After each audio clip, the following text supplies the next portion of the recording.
to create that involvement that you want to come back? That's really good, to create some kind of involvement with the customer, that they want to come back and hopefully spend more money Yes. with you. Would you all agree that that's an important part of being memorable? Absolutely.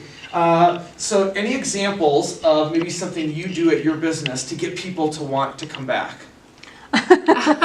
Well, that's a difficult one for me. Yeah, so like, I don't even want to see her again.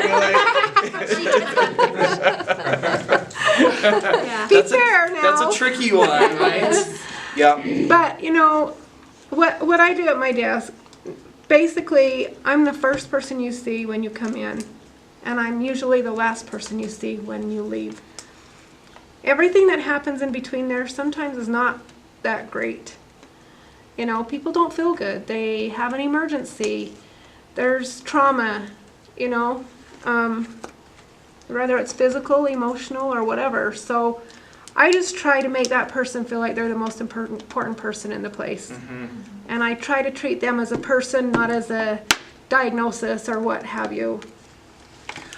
I like that. You said something really important. I talk about that a lot when I do classes, that people remember some of those very first things on how we treat them, how we welcome them, how we talk to them, and some of those very last things. And even though, like, sometimes in the middle, they may not be in love with the fact that they're at the hospital. Right. I mean, I'll be honest, I don't love paying for gas. I hate having to pay for gas. I don't know anyone that's like, oh, I'm going to buy gas today.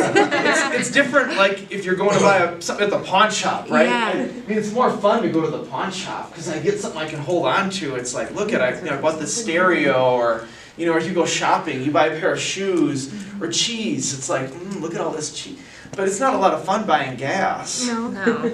You know, so some of the businesses, you know, we're in a position where we're having to sell or provide a product or a service that people might not be really excited about spending money on, but we can still make it, hopefully, maybe not a good time, maybe try to make it a good time in the gas station, but at least make it seem memorable in a good way. Memorable can also go the total opposite, right? Because we're talking about memorable being, hey, someone comes in, we make it really warm and friendly, and can you think about a time that you've ever been a customer and you've definitely gotten memorable service, so much so that you would never go back to that place? Yeah. Yeah. You ever, anybody For ever sure. had that? Yes. Jordan, where at? Some restaurants before. You know, Oh, a it's- restaurant. You know, you're thirsty, your drink's gone. 10 minutes later, they come back, don't even ask for anything, go back and do something, come back, and it's just, you know, bad service. And then they're mad at you because you didn't leave them a tip. Yeah, Yes. you're short a little Yes. bit. And I hate that. I'm like a diet. I'm addicted to Diet Coke. I'm a Diet Coke alcoholic. And when I go to a restaurant, to me that's like the mark of a good server, right? That they keep the refills coming. Exactly. Yeah. Yeah. You know, the other day I was doing a class up in Flagstaff, and I stopped at a Village Inn. And have you ever heard of the Village Inn? It's like it's kind of like Denny's. Yeah. I don't know if you have it here in Utah. Yeah, You've we seen do, one. up north. Okay. So anyway, the Village Inn. This gal that was waiting on me, she was just fantastic. She, I ordered a club sandwich and a Diet Coke. And so anyway, she brings over a Diet Coke. She says the club sandwich is going to be just a couple minutes. I'll have it out for you. And so I polish off the Diet Coke, and the sandwich wasn't quite done yet. She comes back over and she's like, I see you're ready for another one. And she walks over and she's got another Diet Coke. She didn't ask if I wanted another one. She just saw that I was finishing off, brings over another one. I finished the sandwich, and I said to her, I'm like, I'll just take the check right away. I've got to get going. I've got a meeting to go to. And so when she brought the check over in her hand, she brought over another Diet Coke, only this time it was in a to-go cup. Awesome. Right? Isn't that cool, Yeah, right? that's cool. So she brings over this soda, and she sets it down. She's like, I noticed you like Diet Coke. She's like, so do I. She's like, here's another roll. And in my mind, I had already calculated, okay, I'm gonna leave her this much for a tip. And I've worked in the service business, so I try to be generous with my gratuities. And you know, I guess now people really like about 20%. That seems to be kind of the going amount if it's good service. And so I was going to give her the 20%, but after she brought that Diet Coke over in the to-go cup with a fresh straw across the top, and what happened to the 20% gratuity? It went up. It went up. Of course it did.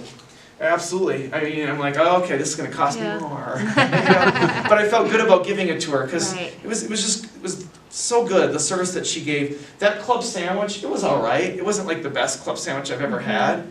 The atmosphere was all right. It's a Village Inn. It's okay. But would I go back there again? Hands down, Yeah. absolutely. The only thing that happens though is once you give really great service or memorable service, if I go back to Village Inn in Flagstaff, Arizona, what am I going to expect? That same Same thing. I'm going to be looking for the same thing. You can't be shoddy with your service. Where one time you do it, one time you don't. You've got to be so consistent. And what if she's not working? Will I still have the same expectation? I don't know. I will. I'm gonna be like, well, I really like that Village Inn. I don't remember her name, but you start to expect everyone to behave. I The think same way. in a similar format. So, memorable stories. I have the pleasure of doing all this travel, and sometimes people, a lot of my friends are like, "Oh, you're so lucky you get to travel all over," and I'm like, well, actually, the travel is the hardest part of what I do because I'm gone from home a lot, and I've done this for so long.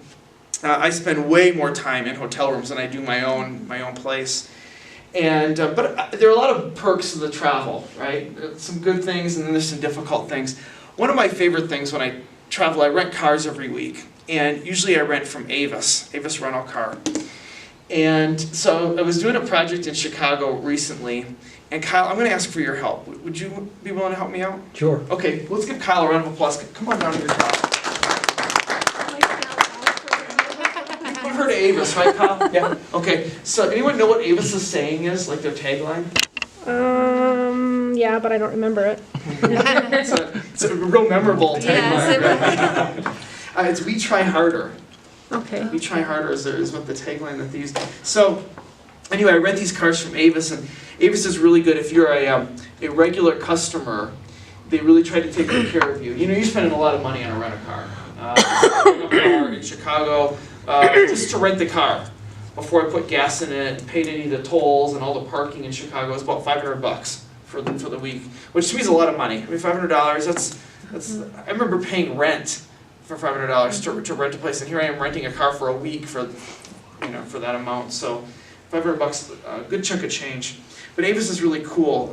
So here's what happens when you get to an Avis lot. If you're a regular renter, they call you a preferred renter. They give you a card, and this card contains all the kind of personal information about you.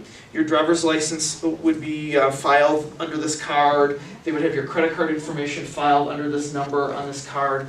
So it's nice when you get to an airport to go get your car, you don't have to go wait in line. If you're a preferred member, all you do is go to the lot where they have all their cars, and they've got big signs of all their preferred members, and you just look for your name, and then you look for the space that your car's in. You just walk over to that space. Keys are in the ignition of the car. You fire up the car, and you go to head off the lot. Isn't that nice? Yeah. Because after you've flown all day, and you went through airport security, and then you sat in the middle seat on the plane, and the last thing you want to do is go wait in a line for a rental car. So I do like Avis. So I'm in Chicago. I go find my name on the board. I was in, I don't know, whatever space, H17. So I go over to the space, H17, and throw my luggage in the car, and go to turn the ignition on the car. And what they do make you do is, as you leave the lot, you have to show your driver's license to a person that's standing in a little booth on the exit of the lot. They just want to make sure that you got in the Ford Focus and not the Ferrari. Because you can literally get any car. The keys are just sitting in them, but you need to go to your space. So I'm going to have you play the role of me, okay? You're in your Avis rental car, the Ford Focus. This is your driver's license. So you're going to show this to the person at the exit of the car lot. And guess what I'm going to be? I don't think I talk as much as you. Well, that's okay. Because all you're going to do is you're just going to show it. Right? You're just going to show it. That's it. So your window's unrolled. I guess a power window. Okay. So power window, it's unrolled. I'm going to be the lady at Avis. And what I'm going to do is I just need to see your license because I need to make sure that it matches the car that you're in. I also am going to walk around the car. Make sure that all the doors are still attached and all that you're leaving with the car in one piece. Okay. All right. So here we go.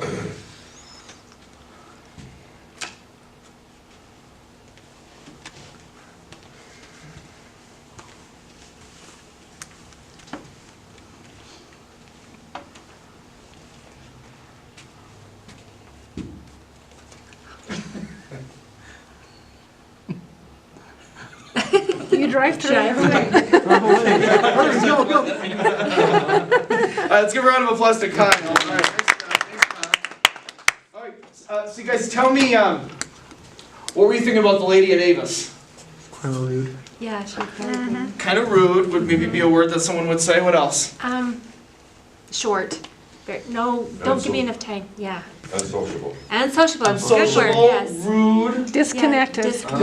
disconnected, She didn't like feel like you were dishonest. She was like making sure that car was exactly. like looking at the picture and the license, like, Yeah. I don't know, this doesn't look like him, is this, okay, maybe. Yeah, that's good. What else? Ornery. Ornery. What if she's having a bad day? It's too bad. You gotta be nice. Yeah, what do you ever have a bad day, Kenny? Yes. Come into, the gas station and you just, I don't Oh, know, yeah. significant other problems, financial problems, you're sick of the cold weather, paying bill problems. Have a bad day. I don't know, how many of you ever had a bad day? That's not allowed. You can't do that. Why? People will not let you do that. You can't have a bad day. They can, but you can't. And their bad day lots of times equates into your bad day. Exactly. Yeah. I would agree with that. Mm-hmm. But we all have stuff that goes on, right? At home and in your own Exactly, personal right. life, and it's it's one of those things where you always have to kind of be like a little bit of an actress. Would you agree? Exactly. You have to sell yourself. yeah. Sure. You're kind of like the Angelina Jolie at the cheese store. Yeah. Yeah, I wish. And this is Brad Pitt over at the pawn shop. Yeah. There's a lot, think of like an actor that you really love or an actor that you can't stand. I mean, if you like to go to the movies once in a while, there might be those people you're like, oh God, if he's in the movie, I'm not even gonna go because I don't like his acting. He's not good. Right. Or I don't connect with his style or her style. And that's all of you. When you punch the clock for the day, or if you don't punch in, if you're on salary, when you walk into your establishment, your office, your store, you've got to be putting on a really good show. Half of what people are buying from you is your acting, is your performance. Because at the end of the day, you're just selling gas. I mean, I can go get gas from how many other places in town? I mean, is your gas any better than anyone else's? I didn't know ice cream was so important to people. Or a bag of cheese curd. I mean, it is so important to people. Yeah, it's huge, right? Uh-huh. I yeah. mean, so we're going to talk a lot about this stuff. I'm going to go to gas for just a second, because I'll tell you a little story. Have you ever heard of the gas chain called QT, or Quick Trip? Do you have them in the area? No. No? I have gotten gas at a lot of places, but I'll tell you what, if I see a Quick Trip, and they are, oh, my apologies, I have